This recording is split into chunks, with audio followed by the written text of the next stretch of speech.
မင်္ဂလာပါ Go Chemistry Channel ကပြန်လည်ကြိုဆိုပါရစေ Grade 11 Chemistry သင်ယူဟောင်း2019ပြည်ရင်းမေကွန်ဟောင်း Session B နံပါတ်7ကိုဖြည့်ပေးပါမယ် Lesson မစခင်ဆရာမရဲ့ channel ကို Like Share နဲ့ Subscribe လုပ်ပြီးတော့ Chemistry lesson တွေကိုစစ်စစ်မပြတ်သင်ယူဖို့ညာဘက်ထောက်မှာရှိတဲ့ bell လေးကိုလည်းတီးဖို့မေးနေနော် Session B ရဲ့ နံပါတ်7က Answer any 5 questions ပါမိမိနှစ်သက်ရာ9ပုဒ်ကိုရွေးပြီးတော့ဖြေရမှာဖြစ်တယ်ဆရာမ A ကနေစပြီးတော့အစဉ်လိုက်ဖြေပေးပါမယ် 7A မှာပုတ်ခွဲ၄ပုဒ်မေးထားပါတယ် Chapter 1ကမေးခွန်းမှာ 7A ရဲ့ number 1က 12mg ရဲ့ type of element type of element ဆိုတော့ element အမျိုးအစားကိုဖြေပေးရမယ် type of element alkaline earth metal เนาะဒါဆရာမတို့ group 2A element ဖြစ်တယ်နောက်တစ်ခုက 12mg ရဲ့ valence 12mg ရဲ့ valence ကိုသိဖို့ဆိုရင်ဒီမှာ 2.8.2 ဆရာမ electronic structure ရေးထားတယ်အောက်တောက်မှု share မှာ2ရှိတဲ့အတွက်ကြောင့်မလို့ valence တွေပါလေ2ဒါက 7A number 1နောက်ထပ် number 2ကဘာမေးထားလဲဆိုလို့ရှိရင်ဘယ် element တွေဟာတဲ့ covalent bond အဖြစ်ဆုံးလေတဲ့ဘယ် element တွေဟာ covalent bond အဖြစ်ဆုံးလဲဆိုရင်ကျွန်တော်တို့ non metal နဲ့ non metal နဲ့ပေါင်းရင် covalent bond မလားဒါကြောင့် non metals တွေဟာ covalent bond အဖြစ်ဆုံးလို့ဖြေပါမယ်ဒါကြောင့် non metal most non metals are most likely covalent bond ပေါ့နော် most likely covalent bond ဒါကတစ်ချက်နောက်ထပ်တစ်ခုသူပါမေးထားလဲဆိုလို့ရှိရင် example ပေးရမယ်အဲ့ example ပေးတဲ့အခါမှာဆရာမတို့ကြိုက်တဲ့ name တဲ့တစ်ခုပေးလို့ရပါတယ်စာသားနဲ့ရေးလဲရတယ်သင်္ကေတနဲ့ရေးလဲရတယ် example carbon oxygen nitrogen sulfur ဒါတွေအားလုံးဒီပါတယ်လေ name တယ်လေအဲ့တော့ name တယ်ကိုဆရာမတို့က example ဆရာမ example ကာဗွန်လို့ရေးလိုက်မယ်နော် CARBON ကာဗွန်အဲ့တော့ကာဗွန်လို့ပေးလို့ရတယ်ဒါမှမဟုတ်ရင်လည်း C လို့ရေးလို့ရတယ်တခြား element တွေလည်းရေးလို့ရပါတယ်နောက်ထပ်တစ်ခု number 3 number 3ကဘာပြောထားလဲဆိုလို့ရှိရင်သူပေးထားတဲ့ element တွေထဲမှာတဲ့ဘယ် element ဟာ highest ionization energy လဲတဲ့အဲ့တော့ highest ionization energy ကုသူပေးထားတဲ့ element တွေကိုကြည့်လိုက်မယ်ဆိုလို့ရှိရင်ဆရာမတို့ 10Ne ဟာ ionization energy အမြင့်ဆုံးပါဒါကြောင့်ဆရာမကဘာရေးလိုက်ရုံပဲလေ 10Ne is the highest ionization energy ဒါ highest ionization energy ဒါတစ်ခုပြီးသွားပြီနောက်တစ်ပုဒ်နံပါတ်4နော်နံပါတ်4ကိုဆရာမဒီမှာရေးလိုက်မယ်နံပါတ်4ကဘာမေးထားလဲဆိုလို့ရှိရင် 13Al နဲ့ 17Cl ကို electron dot cross formula နဲ့ဖော်ပြပါတဲ့အဲ့တော့ electron dot cross formula ဖော်ပြဖို့ဆရာမတို့သိထားရမှာက 13Al နဲ့ 17Cl ဟာဘာဘွန်းဖြစ်မှာလဲဆိုတော့စဉ်းစားရမယ်အဲ့တော့ aluminium ဒီတကယ်တော့ oxidation number 3+ ပါဒါပေမဲ့ aluminium ဟာ chlorine နဲ့ဆရာမတို့ electron sharing လုပ်ပြီးပေါင်းတယ် covalent bond ဖြစ်တယ်ဒါကြောင့်ဆရာမကသူ့ရဲ့ electronic structure ကိုရေးလိုက်မယ် 13Al 2.8 ဘလောက်လဲ3 now 17Cl 2.8ဘလောက်လဲ7အဲ့တော့ဆရာမဒီမှာပဲအဆောင်တစ်ခါရေးလိုက်မယ်နော်ဒီ aluminium နဲ့ Cl မှာအောက်တောက်မှု share မှာသူက electron နည်းတယ် electron နည်းတဲ့ကောင်ကိုဆရာမအလဲမှာထားလိုက်နော် electron နည်းတဲ့ကောင်အလဲမှာထားမယ်ဒီမှာ electron 3လုံးကို share လုပ်ဖို့ဆရာမနေရာယူလိုက်မယ်3လုံးပြီးရင် Cl ကဒီတစ်လုံးစီမှာလိုက်ပြီးတော့မလုပ်ပါနဲ့ share လုပ်မယ်ဒါကြောင့်ဆရာမဒီမှာ dot cross ကိုအရင်ရေးပါမယ်ပြီးတော့ဒီမှာ Cl နောက် Cl နောက်ပါလေ Cl အဲ့တော့သူ့မှာနောက်ထပ် cross ဘယ်နှခုထပ်ပြီးတော့ထည့်ရင်ရပြီလေ6ခုဒီမှာလည်း cross ဘယ်နှခုထည့်ရင်ရပြီလေ6ခုဆရာမဒီအောက်မှာမဆန့်လို့ဒီမှာရေးလိုက်ပါပြီနော်ဒါ cross 6ခုပေါ့နော်1 2 3 4 5 6ဒါဆိုရင်သူ့ရောသူလဲ1 2 3 4 5 6ဒါကaluminium နဲ့ Cl ရဲ့ electron dot cross ဒါဆိုရင်ဆရာမတို့ကမေးခွန်းမေးထားတဲ့၄ခုမှာအမှတ်ဘယ်လိုပေးလဲကြည့်အောင်အမှတ်ဘယ်လိုပေးလဲဆိုရင် type of element alkaline earth metal ဆိုတာအမှတ်တစ်ဝက်ရမယ် valence ပါလေအမှတ်တစ်ဝက်ရမယ် non metal လို့ဖြေလိုက်တာနဲ့ဆရာမတို့ကအမှတ်တစ်ဝက်ရမယ် carbon example တစ်ပုဒ်ဖြေလိုက်တာနဲ့အမှတ်တစ်ဝက်ရမယ်အဲ့တော့ तू ကရော Ne လို့ရွေးလိုက်တာနဲ့ तू ကတော့ဘာရမှာလဲဆိုရင်တစ်မှတ်အပြည့်ရပါမယ် Ne လို့ပြောလိုက်တာနဲ့အမှတ်တစ်မှတ်ရနော်နောက်တစ်ခုကတော့ဒီ electron dot cross formula ဒီအမှတ်ဘယ်လောက်ရမှာလဲတစ်မှတ်ရမယ်နော်အဲ့တော့ဒါတွေကစုစုပေါင်းပေါင်းလိုက်လို့ရှိရင်၄မှတ်ပါဆရာမတို့နံပါတ်7အတွက်၄မှတ်ဘယ်ပုတ်ဖြည့်ပေးရမလဲ5ပုတ်ဖြည့်ပေးရမယ်နံပါတ် B ကိုဆက်ပြီးသွားရအောင် How many grams of calcium carbonate will have to be treated with dilute hydrochloric acid to liberate 1.5 dm2 of carbon dioxide at 27 degrees Celsius in 750 millimeter mercury. Number 7B က chapter 2ရဲ့မိကုံးမှာ calcium carbonate ကို dilute hydrochloric acid နဲ့ဓာတ်ပြုတဲ့အခါမှာ carbon dioxide ထွက်လာတယ်။ထွက်လာတဲ့ carbon dioxide ရဲ့ volume 1.5 dm2 ပေးထားတယ်။ temperature က27 degrees Celsius ဖြစ်ပြီးတော့ pressure က750 millimeter mercury သူမေးတာကအဲ့ဒီ 1.5 dm2 ထွက်လာတဲ့ carbon dioxide ကို calcium carbonate ဘယ်လောက် gram နဲ့နေထွက်လာသလဲတဲ့။ဒါကြောင့် calcium carbonate ရဲ့ gram ကိုရှာပေးရပါမယ်။ဆမဒီမှာတခါတည်းတွက်ပေးပြီးသားကိုရှင်းပြပါမယ်။အဲ့တော့ဆမတို့ပေးထားတဲ့ volume တန်ဖိုးက STP မှာပေးထားတာမဟုတ်ဘူး STP မှာပေးထားရင်တော့ဆရာမတို့ကဒီလိုမျိုး initial state final state ခွဲပြီးရှာစရာမလိုဘူး STP ပေးမထားဘဲနဲ့သူပေးထားတဲ့ temperature ဟာ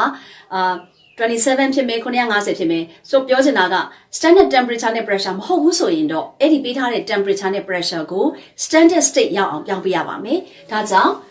initial state ဒါသူပေးထားတဲ့ဟာဒါပါလေ final state ကဘယ်မှာရှိလဲ STP မှာရှိတယ်အဲ့တော့ပေးထားချက် V1 က 1.5 dm2 T1 က 27 degree Celsius 273 ပေါင်းလိုက်တဲ့အခါမှာ300 Kelvin ရမယ် P1 က750 millimeter mercury အဲ့တော့နောက်ထပ်ဒါပေးထားချက်ကိုရေးတာလိုချင်တာက STP မှာရှိတဲ့ V ကိုအရင်မလုပ်ရမယ်ရှာရမယ် V2 equal to question mark T2 ကတော့ဆမတို့ standard temperature 273 Kelvin standard pressure 760 millimeter mercury ဒီမှာပေးထားချက်အားလုံးရေးထားပြီးပြီဆိုရင်ပုံသင်နည်းကတော့ combined gas law equation P1 V1 by T1 equal to P2 V2 by ပါတယ် T2 ကိုလိုချင်တဲ့ V2 ကိုဒီဘက်ကိုပို့လိုက်ပြီးတော့မှဆမကဒီ P1 V1 T2 ကို P2 T1 နဲ့ပါလို့မလဲစားမယ်အဲ့တော့ဒီမှာဆမဒီ expression လေးရမယ်ဒီ expression ရပြီဆိုလို့ရှိရင်တော့ဒီအပေါ်မှာရေးထားတဲ့ထဲကနေဆမတို့ကဏ္ဍတွေကိုမှန်ကန်စွာထည့်ရမယ်ဒီလိုထည့်တဲ့အခါမှာဆရာမဒီမှာ unit တွေထည့်ပြထားတယ်เนาะ unit တွေမဖြုတ်ခဲ့ဘူးဖြစ်နိုင်ရင်တော့ဆရာမတို့အမှတ်မလျှော့ရအောင်ဒီကဏ္ဍတွေအစားသွင်းတဲ့အခါမှာ unit တွေထည့်ပေးပါ P1 750 mm mercury V1 1.5 dm2 T2 273 Kelvin T1 300 Kelvin P2 က760 mm mercury ဒါကိုဆရာမတို့သေချာပေါက်လောက်ကြည့်ရပါမယ်အဲ့တော့လောက်ကြည့်ပြီးတဲ့အခါမှာရလာတဲ့အဖြေက 1.35 ပါလေ dm2 at STP ဒါဟာ carbon dioxide standard state မှာရှိတဲ့ပါလေ volume ဖြစ်သွားမယ်ပြီးတော့မှကျွန်တော်တို့ equation ရေးမယ် calcium carbonate ကို dilute hydrochloric acid နဲ့ဓာတ်ပြုတဲ့အခါမှာ calcium chloride CaCl2 ရမယ် H2O ရမယ် CO2 ရမယ်equation ကြီးအောင် HCl ကိုနှစ်နဲ့မြောက် equation ရေးပြီးပြီဆိုရင်ကျွန်တော်တို့ကမေးထားတဲ့သူနဲ့ပေးထားတဲ့သူကိုနှစ်ခုပဲအာရုံစိုက်တယ်မေးတာက CaCO3 ဖြစ်လို့သူ့ရဲ့အောက်မှာ1မိုးရေးတယ်ပေးတာက CO2 အကြောင်းပြီးလို့ CO2 အောက်မှာ1မိုးရေးတယ်တို့မှာရှိတာ dm2 ဖြစ်တဲ့အတွက်1မိုးနဲ့ညီမျှတဲ့ 22.4 dm2 at STP ဒီမှာရေးမယ်နောက် CaCO3 ရဲ့1မိုးနဲ့ညီမျှတဲ့ mass related molecular mass တွက်မယ်ပြီးတော့ဗာတက်လိုက်မယ် gram တက်လိုက်မယ်တက်လိုက်တဲ့အခါမှာစုစုပေါင်းဘယ်လောက် gram ရမလဲ100 gram ရမယ်ဒီတော့ကျွန်တော်တို့ခေါ်လိုက်ရအောင်22.4 dm2 at STP မှာကျွန်တော်တို့ဘယ်လောက်လဲ100 gram ရှိတဲ့ဘာကိုရမယ် calcium carbonate ကိုရမယ်တို့ရှာထားတဲ့ 1.35 dm2 မှာဘယ်လောက်လဲဆိုပြီးကျွန်မရှာလိုက်ရင်ကျွန်မဒီမှာ unit ကလေးတွေ100 gram ကို 1.35 dm2 နဲ့ဘာလို့မြောက်မယ်ပြီးတော့ကျွန်မတို့အနည်းလို့အများစားခြင်း 22.4 dm2 နဲ့ပြန်စားလိုက်အဖြေလေးဘယ်လောက်ရမလဲ 6.02 ပါလေ7เนาะ 6.027 gram ရှိတယ်ဘာရမှာလဲဒါcalcium carbonate အဲ့တော့အဖြေထိုးမယ်ဆိုရင်ဆရာမက mass of CaCO3 ညီမျှခြင်းဒါ 6.027 gram ဆိုပြီးလို့အဖြေထိုးလို့ရမယ်ဒီတော့ဆရာမအခုတွက်ပြီးသားကိုပဲရှင်းပြတာကဆရာမရေးနေလို့ရှိရင်အရန်ရှုပ်သွားမှာဆိုလို့ဆရာမတွက်ပြီးသားကိုရှင်းပြတာပါနားမလည်ဘူးဆိုလို့ရှိရင် comment မှာစာချန်ခဲ့ပါအမှတ်ဘယ်လိုပေးထားလဲဆိုတော့ဆရာမပေးပြပါအောင်မေပေးထားချက်ရေးထားတဲ့ initial state နဲ့ final state ကိုပေးထားချက်ကဏ္ဍကိုမှန်အောင်ကူမယ်ကိုလိုချင်တာရေးမယ်ဆိုရင်ဒီ initial state final state ရေးတဲ့ဟာအားလုံးမှန်ရင်ဘယ်လောက်ရမလဲဆိုရင်တစ်ဝက်အမှတ် half ရပါမယ်ပြီးတော့ combined gas law equation ရေးလို့ရှိရင်ဆရာမတို့အမှတ်တစ်ဝက်ရပါမယ်ပြီးတော့ဒီမှာကဏ္ဍထည့်တာเนาะပေးထားချက်တွေမှာဆရာမတို့ဒီ formula တွက်ရမယ့် formula ထဲမှာပေးထားတဲ့ကဏ္ဍတွေကိုထည့်တာကိုဆရာမတို့အမှတ်တစ်ဝက်ရပါမယ်နော်အဲ့တော့ဒါကြီးကိုအမှတ်တစ်ဝက်ရမယ်နော်ပြီးတာနဲ့အမှတ်ကိုsorry အဖြေကိုမှန်အောင်ကြည့်မယ်အဖြေကိုမှန်အောင်ကြည့်နိုင်တဲ့အတွက်ဒီကောင်ဒီဘယ်လောက်ရမှာလဲအမှတ်တစ်ဝက်ရမယ်နောက် equation ရေးမယ် equation မှာလဲဆရာမတို့ဘာရမှာလဲအမှတ်တစ်ဝက်ရပါမယ်အဲ့တော့ equation အမှတ်တစ်ဝက်ရပြီးရင်1 mole 22.4 dm2 ဒီမှာ100 gram တွက်တာဒီအောက်ပိုင်းတွက်တာဘယ်လောက်ရလဲဆိုရင်အမှတ်တစ်ဝက်ရပါမယ် တွက်တာမဟုတ်ဘူးဆရာမဒီမှာရေးပြထားတာပေါ့1 way အောက်မှာဒီလောက်ရေးထားတယ်1 way အောက်မှာ100ရေးထားတယ်ဒါအမှတ်တစ်ဝက်ရဟုတ်ပြီ22.4 dmg at STP မှာ 100g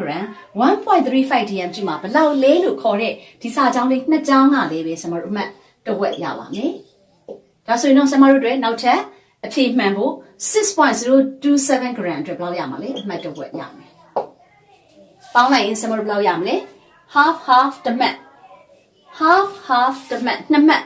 half လောက်လေ3မှတ်ဒီမှာ half နဲ့ half ပေါင်းလိုက်ရင်စွစွပေါင်း4မှတ်ရပါမယ်ဒါကိုဆက်မဒီဗီဒီယိုရဲ့နောက်ထဲမှာတေချာကြည့်လို့ရအောင်ဓာတ်ပုံရိုက်ပြီးတော့အဲ့ဓာတ်ပုံကိုဆက်မဗီဒီယိုရဲ့နောက်ဆုံးဆက်မဒီစာသင်လို့ပြီးတဲ့ဗီဒီယိုရဲ့နောက်မှာဒီဓာတ်ပုံကိုထည့်ပေးထားပါမယ်အမှတ်နဲ့တွဲပြီးတော့လေ့လာလို့ရအောင်လို့ပါနံပါတ် C ကိုဆက်ပြီးတော့တွားရအောင် 7C A current of 2 ampere is passed through a solution of 0.1 molarity copper 2 sulfate solution using copper electrode. How long would a current of 2 ampere needed to pass the cell so as to deposit 0.127 gram of copper? 7C က chapter 4 ပုဒ်စာပါစမတွေ့ရင်းနဲ့ရှင်းပြသွားပါမယ်သူကဗာမေးထားလဲဆိုလို့ရှိရင်2 ampere ရှိတဲ့လျှက်စီးချောင်းဟာ0.1 molarity ရှိတဲ့ copper 2 sulfate solution နဲ့ကိုဖြတ်မယ်0.127 gram ရှိတဲ့ copper ကတ်တင်မယ်ဒီလို copper ကတ်တင်ဖို့ current ဟာအချိန်ဘယ်လောက်ဖြတ်တန်းရတယ်လဲဆိုတော့ T ကိုရှာခိုင်းတယ်အဲ့တော့ Q is equal to IT ဒါကျောင်းသားတိုင်းသိတယ် Q ဆိုတာ quantity of electricity Q မရှိဘူး I ကပေးထားတယ် T ကဘာလုပ်တာလဲလိုချင်တာဒါဆိုရင်ဆမတို့ Q equal to IT ဆိုတဲ့ပုံသင်နည်းကိုထည့်ဖို့ဆမတို့က quantity of electricity Q ကိုအရင်ရှားပါမယ်Q ကိုရဖို့အတွက်သူက mass ဘလောက်ကတ်လဲဆိုတာပေးထားတယ်ဒါကြောင့် copper 2 sulfate solution ဖြစ်လို့ copper equation ကိုအရင်ရေးမယ်ပြင်းအားထည့်တွက်စရာမလိုဘူးဆမနဲ့အတူကြည့်လိုက်ရအောင် ampere က current I equal to 2 ampere copper equation ရေးမယ် Cu2 + 2 electron arrow Cu ဒီမှာ2 electron ဖြစ်တဲ့အတွက်2 mole copper က1 mole 2 electron ဆိုရင်ဆမတို့2 farad လို့ရေးပါမယ်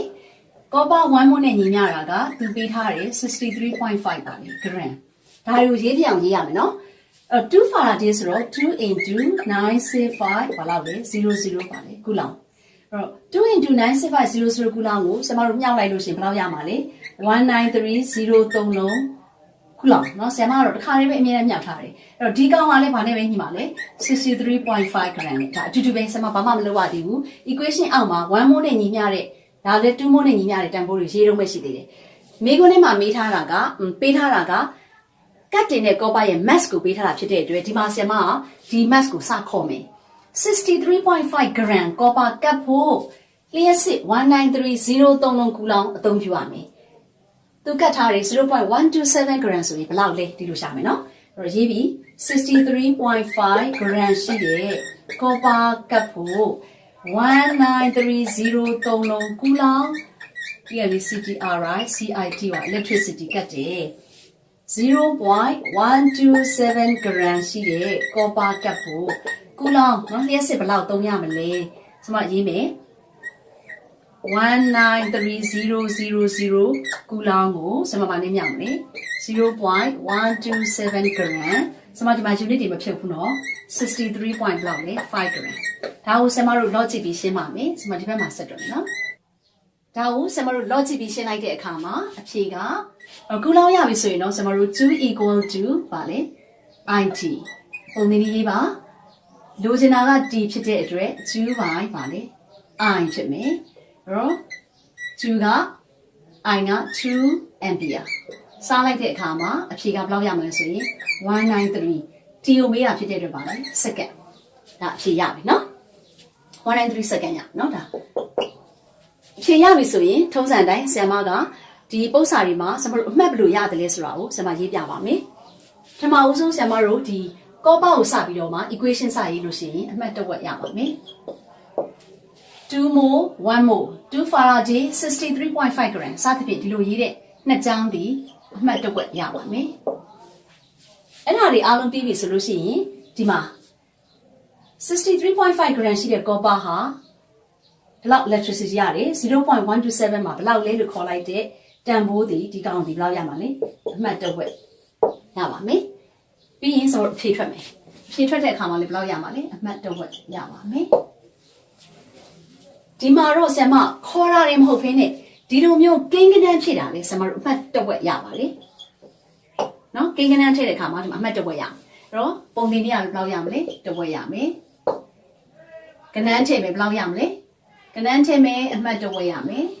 193 second ရမယ်အဖြေဘယ်လောက်ရမလဲအမှတ်တစ်ဝက်ရမယ်ပြန်ပေါင်းကြည့်ရအောင်ဒီမှာတစ်မှတ်ဒီမှာတစ်ဝက်ဒီမှာတစ်ဝက်ဆိုတော့ဘယ်လောက်လဲတစ်မှတ်ပေါင်းလိုက်တော့2မှတ်ဒီမှာတစ်ဝက်ဒီမှာတစ်ဝက်3မှတ်ဒီမှာတစ်ဝက်ဒီမှာတစ်ဝက်ဘယ်နှမှတ်လဲ4မှတ်စောစောလိုပဲဆရာမဒီအမှတ်ပေးထားတဲ့ပုံစံနဲ့အမှတ်ပေးထားတဲ့ပုံစံကိုဆရာမဓာတ်ပုံရိုက်ပြီးတော့ဒီဗီဒီယိုရဲ့နောက်ဆုံးမှာထည့်ပေးထားပါမယ်အမှတ်နဲ့တွေ့ပြီးတော့သိချာလေ့ကျင့်ပြီးတော့တွက်ကြည့်ပါဒီနေ့ lesson ကို 7C မှာရပ်ပါမယ်နောက် lesson မှာဆက်ပြီးတော့ဖြည့်ပေးပါဦးမယ် See you next lessons bye bye